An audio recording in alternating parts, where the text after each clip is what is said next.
Good morning, it's December 18th, and check this out.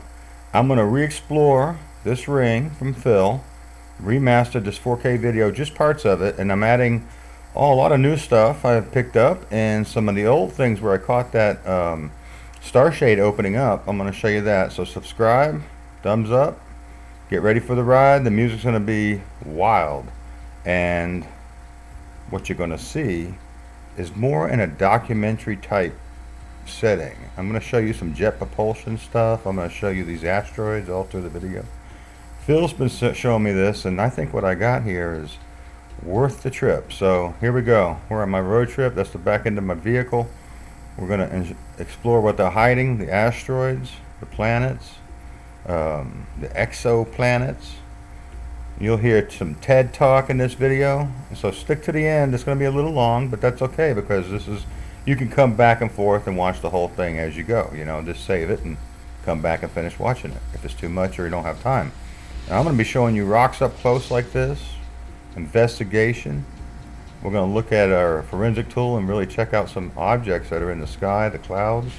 This video is packed, so hold on. It's going to take me about a week to make it, and so it's December 18th. I think I'll have it ready by Christmas for you. God bless, people. Keep watching. Enjoy the music.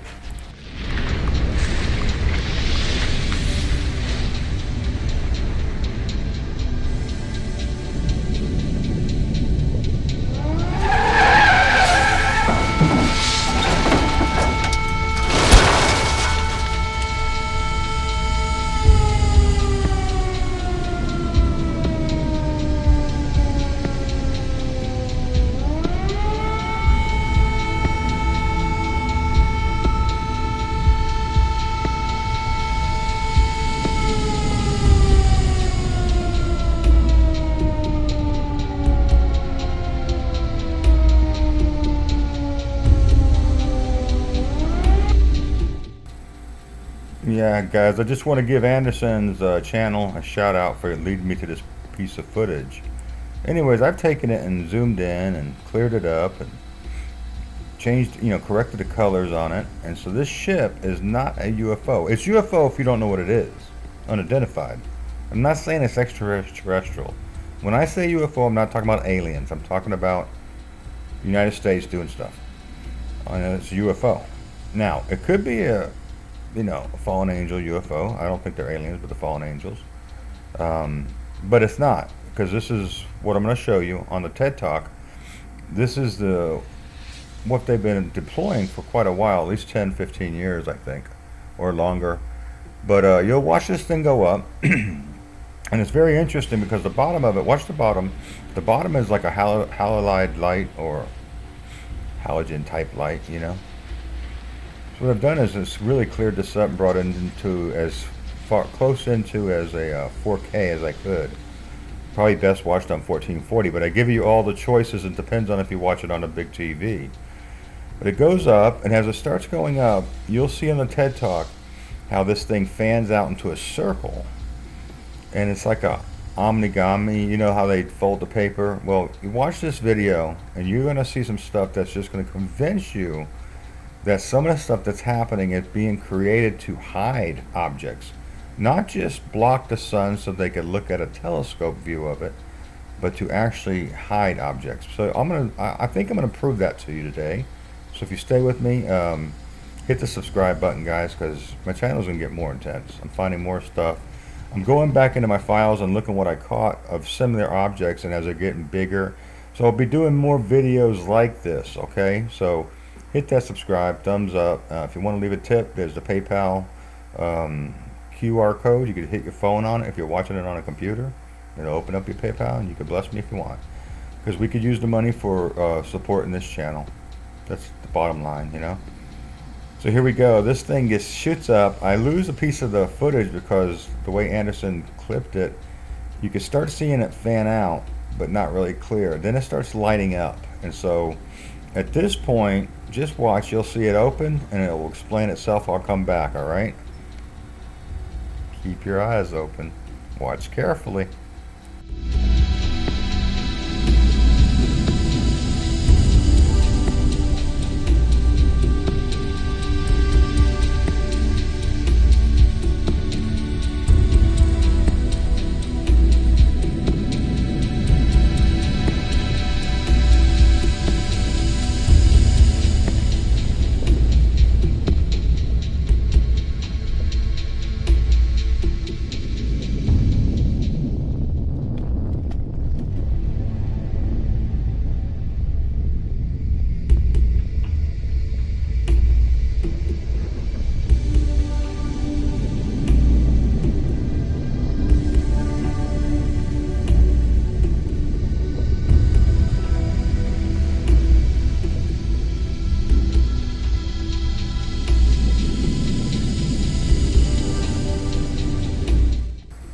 And I brought you to this point because up until then, it probably took about 20 minutes for that thing to totally turn on. So the footage was bouncing around, so I just kind of eliminated it and blended it into the full opening of this star shade. And this is really outer, right on the outside edge of space, which is really close to the Earth. And what I believe we're seeing, it's like I showed you in the first clip, is the ring is a projection of some type of device they're using. It's not this one might be exactly star shaped, but they turn the light off. The light's right in the center of it when they get done. Now, is this the whole star shade driving off to park in front of our sun, so they can see the SOHO pictures? Like, you know how we see the SOHO pictures and the planets beside the sun? So it pops out, turns off, and then boom, it just turns back on, which I thought was pretty cool. Okay, so I manipulated the color so you could see it as clear as possible. Really, I wanted you to see the flower, how it opened up. And that's just proof that they're up there doing it for real. Now, you'll see that footage of that ship flying on Alien, one of the Alien shows. I don't remember exactly which one, but they show that as a UFO. Now, you see the little UFO on the bottom here, unidentified flying objects? That's because I don't know what they are. You might know what they are, and they're not. But see, I'm learning what they are. So they're still unidentified until I prove it, which is this video. So it won't be unidentified to me no more. I see them flying and they open up. I'll know what's going on. But that tells me something, that I need to be looking for some planets or some asteroids. And I'm going to show you more of that. Jet propulsion technology. So check this out. I'm going to keep going. I'm going to change the music up a little bit and watch what happens. Remember, subscribe, hit the PayPal.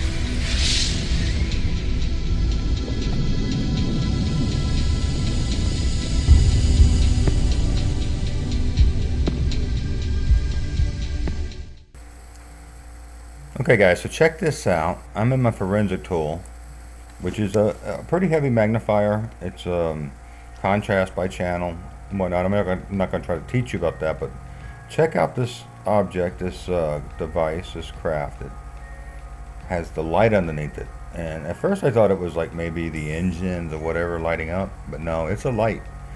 And so I'll show you again with the forensic tool. This thing is, you know, it's part of the JPL system, which is very interesting. You know, they made this system to hide the sun perfectly so they could look at planets around other suns. Understandable. But they also, I've seen this thing open up and hide exoplanets close by. And I have enough footage for that. I could show it for a week straight. But I won't bore you with that. I'm going to actually just show you this, so you'll have an understanding of what you could be watching when you're filming the sky, and you'll have more clarity where to look. Because if this thing's opening and throwing a big shadow, let's say a big shadow that looks like Planet X to me, you know, like Nibiru, what if it's just this device obfuscating the sun so much that it looks like a planet? And we're thinking it is. But what are they really hiding? Maybe 4 planets that are a lot smaller, but huge, but a lot smaller than that shadow. It's just my thinking on it. So follow me as this starshade flower opens up. It's pretty incredible. I'm going to show you a bunch of different starshade from the ground. Really beautiful ones, all right?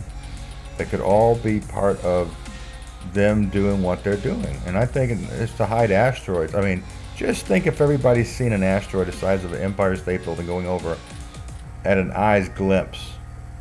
The stores will be empty in 30 minutes. You know that. They're already practicing emptying stores. You know that. With all the stuff going on, you know, stealing from the stores at Christmas time. So anyways, enjoy the trip.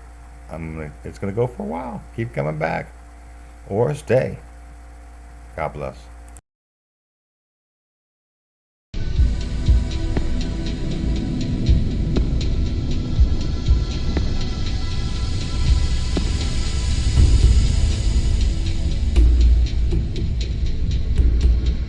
Well, to see, let's imagine we take the Hubble Space Telescope and we turn it around and we move it out to the orbit of Mars. We'll see something like that, a slightly blurry picture of the Earth because we're a fairly small telescope out at the orbit of Mars. Now let's move 10 times further away. Here we are at the orbit of Uranus. It's gotten smaller, it's gotten less detail, less resolve. We can still see the little moon. But let's go 10 times further away again. Here we are at the edge of the solar system, out at the Kuiper Belt. Now it's not resolved at all. It's that pale blue dot of Carl Sagan's. But let's move yet again 10 times further away. Here we are out at the Aurora cloud, outside the solar system, and we're starting to see the sun move into the field of view and get into where the planet is. One more time, 10 times further away. Now we're at Alpha Centauri, our nearest neighbor star, and the planet is gone. All we're seeing is that big beaming image of the star that's 10 billion times brighter than the planet, which should be in that little red circle. That's what we want to see. That's why it's hard. The light from the star is diffracting. It's scattering inside the telescope, creating that very bright image that washes out the planet. So to see the planet, we have to do something about all of that light. We have to get rid of it. I have a lot of colleagues working on really amazing technologies to do that, but I want to tell you about one today that I think is the coolest and probably the most likely to get us an Earth in the next decade. It was first suggested by Lyman Spitzer, the father of the space telescope, in 1962, and he took his inspiration from an eclipse. You've all seen that. That's a solar eclipse. The moon has moved in front of the sun. It blocks out most of the light, so we can see that dim corona around it. It'd be the same thing if I put my thumb up and block that spotlight that's getting right in my eye. I can see you in the back row. Well, what's going on? Well, the moon is casting a shadow down on the Earth. We put a telescope or a camera in that shadow, we look back at the sun, and most of the light's been removed, and we can see that dim, fine structure in the corona. Spitzer's suggestion was we do this in space. We build a big screen, we fly it in space, we put it up in front of the star, we block most of the light, we fly a space telescope in that shadow that's created, and boom, we get to see planets. Well, that would look something like this.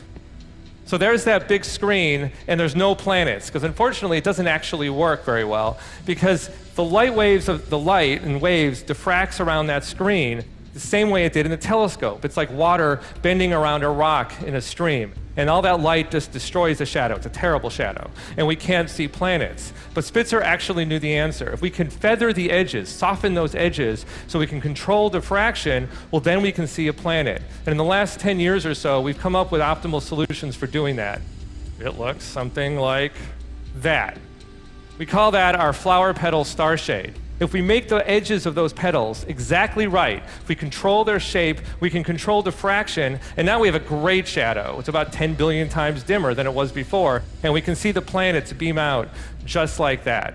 That, of course, has to be bigger than my thumb. That star shade is about the size of half a football field, and it has to fly 50,000 kilometers away from the telescope that has to be held right in its shadow, and then we can see those planets. This sounds formidable, but brilliant engineers, colleagues of mine at JPL, came up with a fabulous design for how to do that, and it looks like this. Starts wrapped around a hub, separates from the telescope.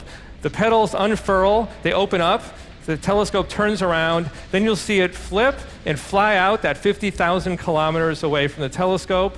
It's going to move in front of the star, just like that, creates a wonderful shadow. Boom, we get planets orbiting about it. Thank you. That's not science fiction. We've been working on this for the last 5 or 6 years. Last summer, we did a really cool test out in California at Northrop Grumman. So those are 4 petals. This is a subscale star shade. It's about half the size of the one you just saw. You'll see the petals unfurl. Those 4 petals were built by 4 undergraduates doing a summer internship at JPL. Now you're seeing it deploy. Those petals have to rotate into place. The base of those petals has to go to the same place every time to within 1/10 of a millimeter. We ran this test 16 times, and 16 times it went into the exact same place to 1/10 of a millimeter. This has to be done very precisely.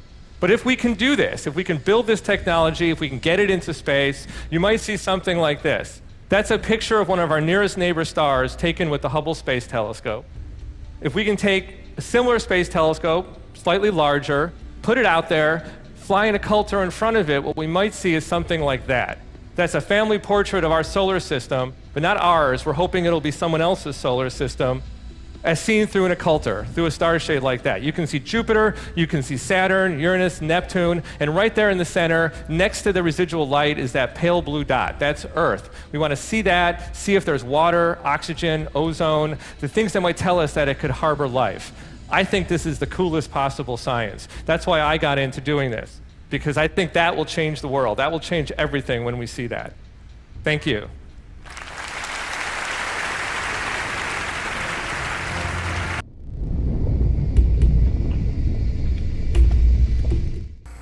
Now keep in mind, folks, that Phil's taken a telescope, putting it inside of a doghouse. It's got about $300 to $500 of filters on it. So he looks at the sun like this, and I've been showing you these different pictures that he's sending me. Now I have quite a bit right now, because this was back in January, February, March, and I was doing videos on this. So as you can see, these clusters of asteroids are just some of the objects. It's mainly asteroids I think they're using to hide. Now he did say there's like various types of these technologies. There was different types of rings, and I said I think we're showing the one with the sun simulator in the middle with this, and these could be out there since the 60s and the 70s, who knows. So the same object that Ted's talking about, I believe we're looking at. So check out what Sharon showed. I did a little video on this, and here we go.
So as you can clearly see, this satellite type object, this JPL created star shade, goes up, flies up into the upper atmosphere, right? I think it just goes right on the edge, and they're using it in reverse to hide stuff around our sun, because we're seeing stuff.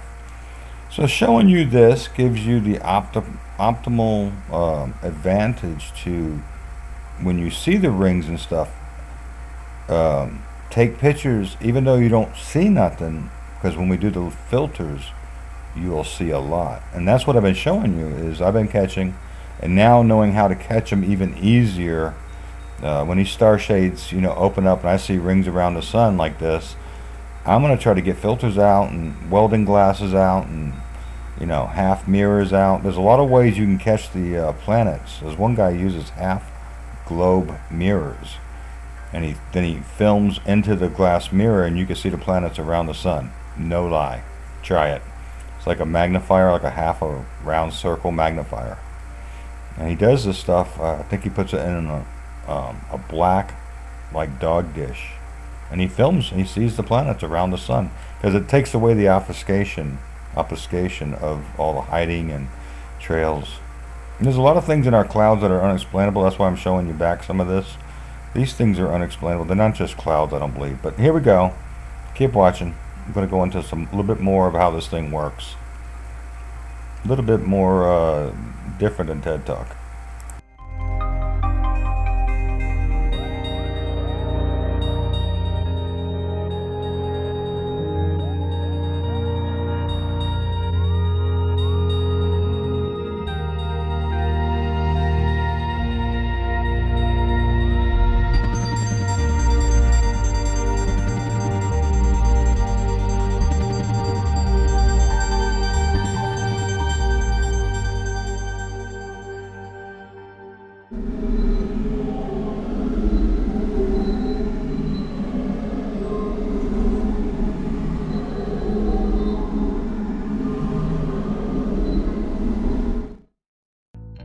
The August 21st eclipse will be a natural eclipse. But how about an artificial eclipse? Could technology create one? To find out the answers to these questions, I went to JPL to talk about starshade. My name is Gary Blackwood, and I am the manager of NASA's Exoplanet Exploration Program, NASA's search for habitable worlds and for life beyond the solar system. Starshade is a study that NASA's conducting for a possible future mission. Yes, NASA studies starshades and other techniques for searching for planets around other stars. Gary, there's a lot of excitement about the upcoming eclipse on Definitely. the 21st of August. Starshade is like an artificial eclipse in a way, right? Exactly, Bob. Starshade gives us the ability to block out the light, not from our sun, but from another sun, and expose a dim planet orbiting that star. Why don't you tell our audience, in case they don't know, what an exoplanet is? An exoplanet is a planet outside of our solar system. Think of planets orbiting other stars. These are the worlds that you travel to on Star Trek Voyager. Yes, well, of course. We're talking about real exoplanets. These are real exoplanets. Can you explain to us why it has this shape? Starshade is all about diffraction. Light is like a particle and a wave. So when it hits a surface, it actually ripples around the sides, and it can come back inside to the telescope. This scalloping, it keeps that from happening. The actual shape of this is a beautiful mathematic expression of the right way to diffract light away from the telescope as opposed to inside. Wow. Can you explain then how we get this big shade all bunched up so that we can launch it in space? We use the power of origami to fold up these incredibly large spacecraft into small spaces so we can fit them inside a rocket for launch. So we fold it up like that. Origami it up. We origami it up. Load it into the rocket. Exactly. Send it into space. And once it gets to space, we deploy it. Cool. I wanted to study spacecraft that packaged up really tightly, spacecraft like solar sails or solar arrays. So this is a half-scale model of the inner disk of the starshade, and this is one giant piece of origami. The half-scale model of the center of the starshade is now completely folded up. Now we're going to see it deploy.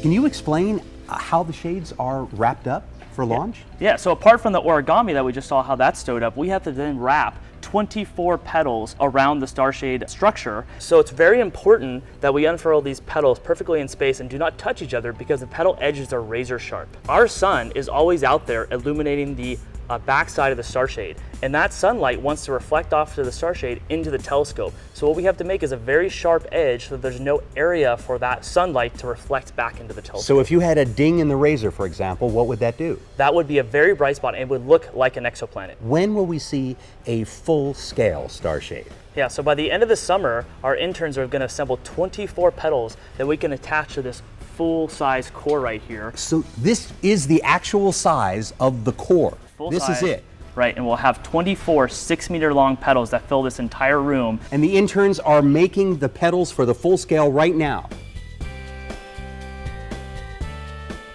So long from JPL.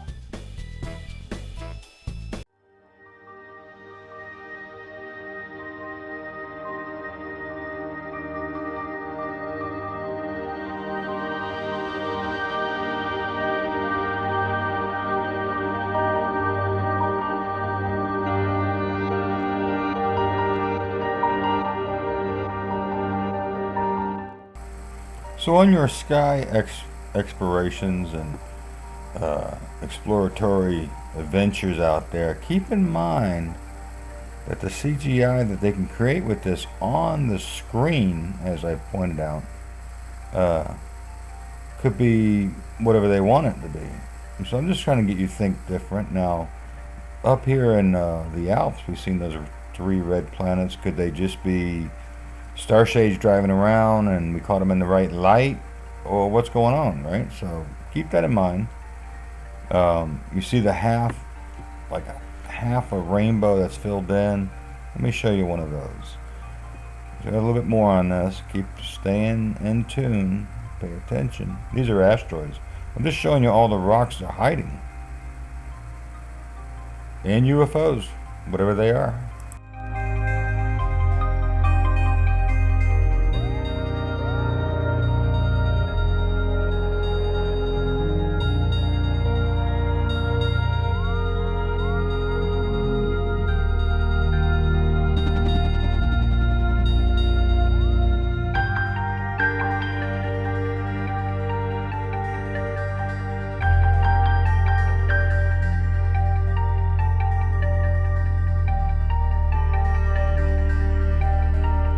Sun Sam, don't we? Oops, sorry.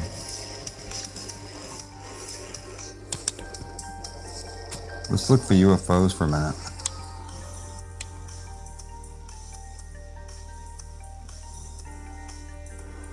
Oh, it's because Daniel. That's because my chat's going slow. I don't know if I got the wrong setting on it or whatever. But don't get offended, guys, if I don't see you. Chat's moving. Sarah's like my second set of eyeballs. Now this night was phenomenal because I didn't know what this was. I didn't understand the Sun Sim that much. But this thing parked over Hall, Massachusetts, I believe it was. Nantucket Bay Hall. Anyways, Sarah was there the whole time. Garrison was there. And you see that white dot right there. We've seen something fly around this thing from the left side and come all the way around it into that white dot. So this was a phenomenal night because we caught, I believe, a huge, right in our atmosphere type object parked right above our atmosphere. Anyways, that was a great night. Keep watching. I'm gonna show you one.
So folks, as the truth comes out and we understand it more and more, I'm just going to show it to you. Truth prevails. Attitudes, talk to you later, got Jesus. So folks, as the truth comes out and we understand it more and more, I'm just going to show it to you. Truth prevails. Attitudes, talk to you later, got Jesus.